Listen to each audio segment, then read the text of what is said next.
Hey, folks, it's Marvin Cash, the host of The Articulate Fly, and we're back with another Casting Angles with Mac Brown.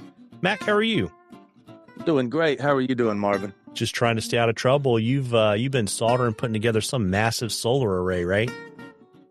Yeah, I've been playing with that for the last few weeks off and on, and I about got it all ready to turn it on. So, yeah, it's been a fun little project on the side. Yeah, so you're going to be able to drop off the grid or be at the parking lot at a fly fishing show, and you'll have Starlink and all the electricity you could ever want, right? Yeah, I think the package right now is about 6 kW, with batteries and backup stuff and DC chargers and inverters and AC charger you have a little bit of everything and solar stuff too. So, I mean, you can go off the grid and stay somewhere. That's the goal. Hopefully this summer, head up to BC and just unplug for like a month. Well, there you go. Well, we were talking about what we wanted to discuss this time around. And, it's kind of funny because, it's early, I guess. It's Monday on the 10th of November, and we've got a cold front going through. You're getting a ton of snow. We actually got some snow here in Charlotte. And ironically, we thought it would be a good idea to talk about dry flies. Oh, yeah. Yeah, that's a good subject for this time of year, especially. I mean, I think it's so overlooked, throughout the country, really, when it gets into the colder season like that. But with the water low like it is here, and there's just a lot of advantages by staying up top. A lot of places in the park are real stealthy, slow moving water. And there's a lot of times those fish will look up, especially going into the winter months, to where you can reach out and use your casting ability and touch things from far away, and they don't have a clue that you're even nearby. So between the midgeon and blue wing olive hatches, if you're going to be throwing stuff up top, I mean, you can do a lot of the small stuff down here throughout the winter. And that's a good advantage, Yeah, or you can even fish a larger dry and put a dropper off of it and see if they're willing to take the nymph. And if they start eating on top, just cut the nymph off.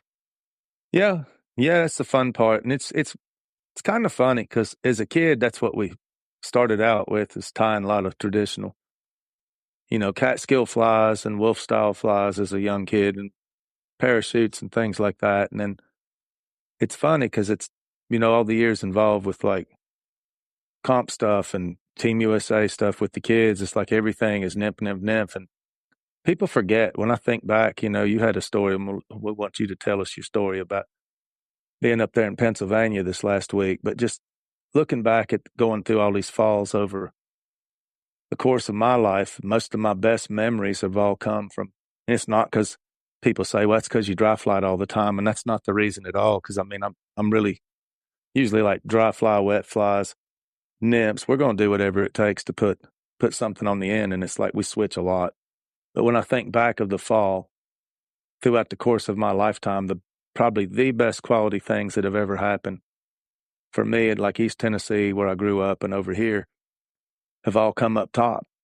And it's like when I think about the Holston memories as a teenager, like on the South Holston, and even up here, like going into fall, the best quality fish that I have to remember that whole fall and winter experience from has all come from up top, not from a nymph and not from a streamer. So I think to myself, well, why is that?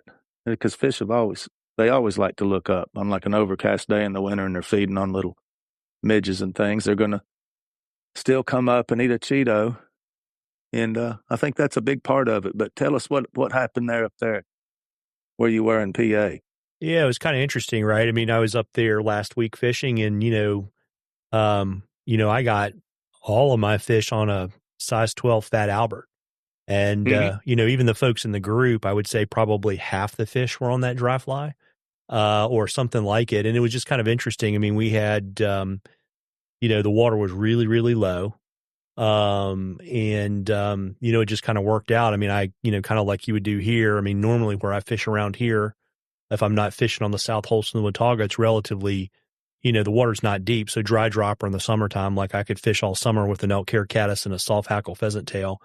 But the fish were rising, and I was like, well, gosh, let's give this a whirl and see. And, we were in dairy country. So, they're used to seeing crickets and grasshoppers and stuff. And, even one day it was relatively warm. You could hear the crickets in the grass on the banks, and it was just fun. It's kind of, just a fun way to fish. It's fun to stalk fish. I was super lucky had a rise, probably 2 feet in front of a rock and dropped it on the other side of the rock and hooked a 21-inch brown. So, a little bit of clean living. I can't complain too much. Oh yeah, no, that'll make some good memories too. Later on, seeing stuff come up, and so yeah, it's fascinating how much that's overlooked, because when we were kids, like when I first moved here, even out of college, was probably Jim Estes who lived here.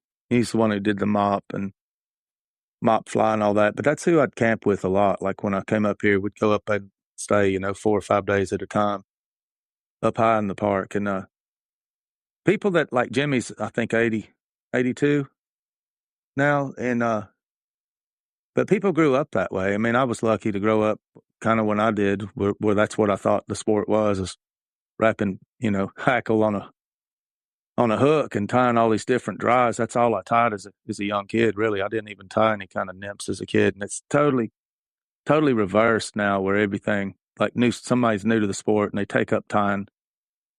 Pretty much they spend 99% of the time wrapping up nymphs, and you look at their dry fly assortment, it's really, hardly, it doesn't exist, because there's not hardly any dries, but it's just different. Like people that are, I guess, close to my age, and that's kind of a universal thing.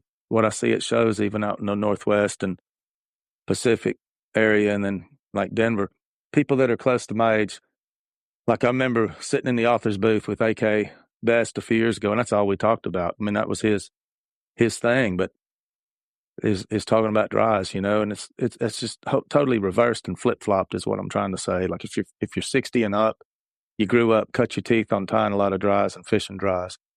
And if you're like 20 years old now, you're doing it the exact opposite way. Instead of tying any dries, you tie nymphs and you fish nymphs, and you never appreciate the other. So I don't know. That's just good to talk about it, just to resurrect a little bit. Hopefully it resurrects some interest and curiosity, with folks about dry fly. Yeah, and so I would say, this time of year you got October caddis, which are actually a relatively good sized dry, right? So that's a decent sized stimulator is not a bad option there. But then as you get deeper into winter, fishing the small stuff like the blue-winged olives or like a Griffiths gnat, right, that you can see, or, Yep. fishing those small patterns behind something bigger. But, the other thing too is, do the dry dropper when the water's super skinny in the wintertime, right? Because you're going to have it's going to make it so much easier for you to present the fly and not spook the fish to have a dry fly drop down with a nymph on it, or an egg off the back than it is to plop down a thingamabob or something like that. Oh yeah. Yeah, and that's good advice. And that's the big key. You can do so much more precision stuff by throwing in light, delicate rigs. That's the big advantage. Like you can actually go to a lot of these freestones in the winter and just sit there and target exactly the fish you want to catch. And of course that makes it a lot of fun, sitting down at the bottom and looking at a bunch of rise forms and picking out the best quality fish just by studying the rises that you're seeing, That makes it a lot of fun. Yeah, I also think too that you can fish more accurately nymphing with a dry dropper than you can with an indicator. Oh yeah. Yeah, it's placement is a lot easier. It's a whole lot simpler to place it accurately with a light rig than something that's like you said, thingamabob. That's kind of a sacrilege. Here we are talking about dry fly, and we're talking about the anti-bobber. Yeah. But too, then you also just say, if you're looking for suspension advice, foam crickets and foam beetles, I mean, they ate them during the summertime. And, and where we were, it was relatively warm during the day, so it wasn't crazy. And there were a ton of ladybugs. So there were, plenty of kind of terrestrials out there. But, I think those are all things to do where, particularly in the wintertime, you start to go, fish that DH water in like January and February, unless you're fishing a New Zealand indicator, you're going to have a really hard time, nymphing without scaring the bejesus out of the fish. That's right. Yeah, and they're going to tune in on the stuff, like after the October caddis. We still have some going on here this week, actually, up in the park. I was up there. Well, I was on 3 different streams last week in the park, and they're all big water. I mean, for the park streams are considered big. And that definitely happened, last week with October caddis on all 3. That's about the only thing that we saw. but that'll disappear here in the next week or so, and it'll be back to the blue wing game until springtime. And so those are really small, like blue wings. You know, the biggest mistake I'll say about blue wings real quick, just because people think, well, I'm going to put on an 18 parachute. Well, that's way too big because the type of blue wings that we're seeing already in the park, we've already fished several blue wing hatches in the fall and even out here on the Tuckasegee. They're really, really small blue wings right now. The little tiny gray bug that's really, if you were going to be honest and give it a fair representation of a hook size, you're talking about a size 30. You know what I mean? So to go from an 18 to a size 30, one's like the Titanic compared to the real bug, you know? So what I'm saying by that is that you put on an 18, you might catch a fish, you might get a strike on it, but the reality is it's so big that it's not going to turn things that are already keyed in and eating on that small blue wing, you know? Yeah. And then, of course, you know, later into the winter, we'll get a little hatch of those little itty bitty black stones. Yeah, and that'll become big too when it gets into the cold winter and, you know, the temps get down in the 30s. You'll start seeing that little black stone all around this part of the country too. And that's not a bad way to go because they're a little bit longer and skinnier, so you can use a little bigger hook. But the black stone's a lot of fun, just black thread bodies, you know. Yeah, I generally like to fish a black elk hair caddis, but I cut the hackle off the bottom so it sits flat on the water. Mm-hmm. That'll work good. Those are real plentiful. Like on all the waters around here, you'll see a lot of black stone action. Yeah. So it's interesting, right? I mean, you know, you're kind of starting to roll up the sidewalk for the season. We're getting ready to head into the holidays, and you're probably going to hunker down until till show season because I know all of your schools are done, and you'll do some guiding here and there. But why don't you let folks know where you're going to be on the road in 2026 so they can come out and see you in person? Yeah, the big event right now for me is going to be I'll do all the fly fishing shows. Start out in Boston, then down to Edison, and then we'll head out west. Then we return in March, and Lancaster is the final one. There'll be 3 in the East Coast, and I think there's 3 in the West and 3 in the East. So Denver, and the ones out west will be Denver and Bellevue and San Francisco, Pleasanton, and that'll cover the main events for me for the fly fishing show season. And so if you're anywhere, you know, like Edison, that'll be a big show as well. That'll be right after Boston the week after, and come out and say hello. Well, there you go. And if they want to get on your boat or take a class or a casting lesson in the winter or book for the spring, where should they go? Probably the best thing is reach out with on the website there at macbrownflyfish.com. That's the easiest thing because the social media stuff's hard to keep up with for me, to be honest, because I'll get messages and I'll see them like a month later. Because if they're not already, you know, on your friend thing, then they hide them.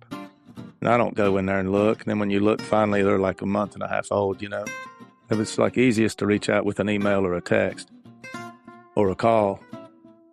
Yeah, or a smoke signal because we're burning leaves this time of year. Yeah, burning the leaves up. So, yeah, the smoke signal works pretty good here in Bryson as well.